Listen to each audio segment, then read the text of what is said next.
On that same video, many of you would have heard that Brian, our next speaker's trip around the world, and was no secret, but he also said the CIA paid for it. How many of you think that's true? Is that true, Brian? No, it's not true. So here to give us the story of something that happened to him a long time ago, something that starts when he was a kid, will you please welcome Brian Herrick.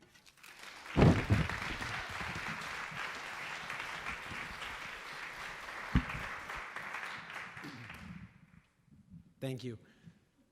So the picture I picked out last night, it's of my sister who came down from Vermont. Serendipitously is here tonight. And my brother didn't make the cut, so there wasn't enough room on the fridge for him. So about a month ago, I was interviewing for a new job as CIO in a healthcare organization.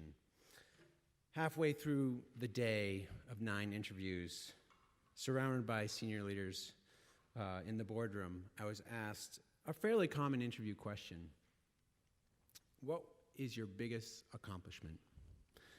I hesitated and then I said, I have dyslexia. It's taken years of disappointment, hard work, after-school specials, and soul-searching for me to give that answer. The system that I grew up in taught me to hide that part about myself, to disguise it, to feel shameful about it, to fear the perceptions and the retaliatory reactions I would get by disclosing it, to keep that part of me a close-guarded and painful secret. Ms. Wormwood, my 4th grade teacher, whose name really says it all, carried around a ruler in reading class, and if you didn't keep up, she wasn't afraid to use it. A practice that really hasn't caught on in Lexington, even though I've advocated for it because it was so effective. I remember head down, focused out of the corner of my eye on a friend. Whenever he turned the page, I turned the page. When time was up, Ms. Wormwood would choose a student to ask relevant questions. The only question that I had was, how do I get out of here without getting asked a question? I learned to pre-participate by asking follow-up questions to questions, or providing unsolicited life experiences somewhat related to the topic, a practice that served me well in medical school where the mantra is, if you don't know the answer to a specific question, just give a specific answer to a question you do know. I survived and sometimes thrived only because of the support of my parents and later my friends. Behind the scenes, my mother was my accommodation. She was my audible.com. She was my speech recognition.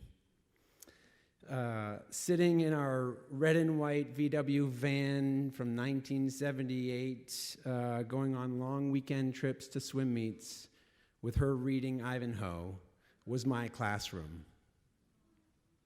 Late nights and early mornings, helping to rework my book reports, essays, and college applications was her specialty. My mother was a voracious and is a voracious reader, and she was a school librarian.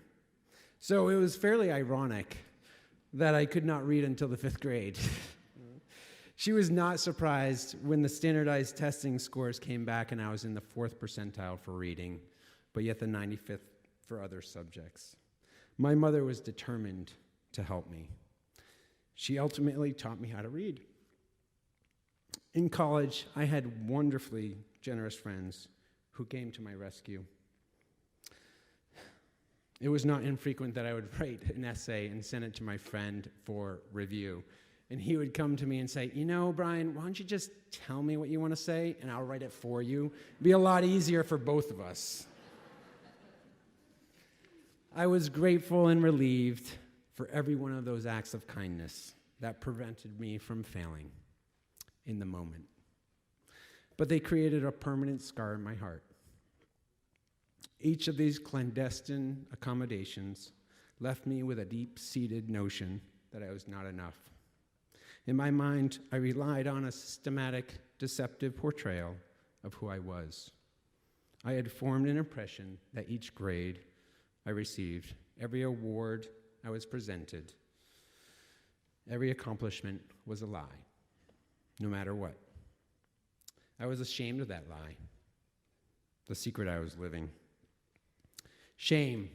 In my experience, shame was the motivator, and it was a powerful motivator. Motivator to prove worthy of my own endless drive to be enough.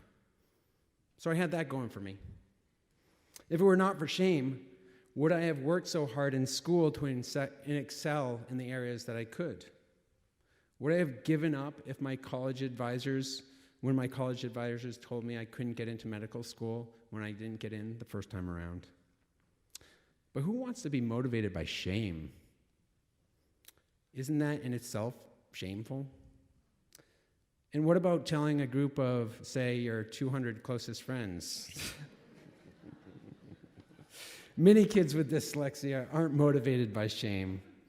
They give up instead and pull away from school entirely, just to avoid the constant humiliation and shame. Their potential is lost, damaged by the school itself. The side effect was worse than the cure. I would have been perfectly happy to go on living my life and striving for the next hurdle through shame. But some other force wanted me to deal with it head on. So we were given a daughter with dyslexia. I am so grateful for it. You can ask her if she shares my enthusiasm for that gift, though, later. My daughter is not only learning to meet her own challenges and discover her own strengths, but also helping me find mine as well. I am learning how those challenges can be discussed in the open, not kept as secrets, and that can hopefully ease the pain. As a testament, this is great. As a testament, our youngest daughter was just diagnosed with dyslexia 2 weeks ago. And when we told her, her response was a resounding, "Yay!" Through my daughter and now daughters, I have learned that shame leaves you brittle. It prevents growth through fear. I can do better, just as they are doing.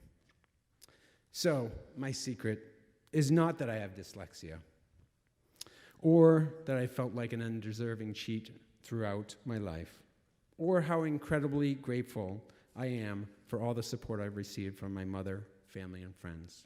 The secret is that I'm talking to you all tonight and sharing my challenges for me, to try to heal my heart, to be a kinder person to myself, to celebrate my imperfections, and put the shame behind me. Thank you.